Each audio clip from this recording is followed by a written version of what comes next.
Studio and ప్రోలో ఒక different feature ఉంది. So ఆ యొక్క ఫీచర్ ద్వారా టెంపోని కూడా ఈజీగా ఫైండ్ చేయొచ్చు. అది ఎలాగో ఈ వీడియోలో మనం చూద్దాం. దీని యొక్క టెంపోని మనం రైట్ క్లిక్ చేస్తే ఈ యొక్క టెంపో అనేది సెట్ అవ్వలేదన్నమాట. ఇప్పుడు మనం ఈ యొక్క టెంపోని ఈజీగా మనం ఎలా కనుక్కోవాలో చూద్దాం. ఇక్కడ మనం ఆడియో సెలక్షన్కి వెళ్తే ఇక్కడ మనకి డిటెక్ట్ టెంపో అని ఒక ఆప్షన్ ఉంటుంది. దీన్ని క్లిక్ చేసిన వెంటనే ఇక్కడ మనకి రైట్ క్లిక్ చేసిన వెంటనే మనకు ఒక టెంపో అనేది చూపిస్తుంది.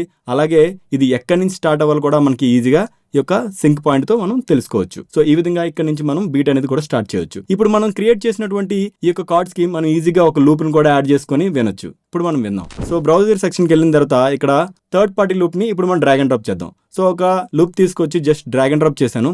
ఇది టెంపో సింక్ లో లేదు. దీన్ని మనం ఈజీగా వన్ క్లిక్ ద్వారా మనం టెంపో సింక్ చేసుకోవచ్చు. అదే విధంగా అంటే జస్ట్ దీన్ని సెలెక్ట్ చేసుకొని ఇక్కడ టాప్ లో ఉన్నటువంటి టెంపోలో మనం టైం స్ట్రెచ్ అనే ఆప్షన్ ని సెలెక్ట్ చేసుకుంటే ఆటోమేటిక్గా ఇది స్ట్రెచ్ అయిపోతుంది. ఇప్పుడు మనం విందాం.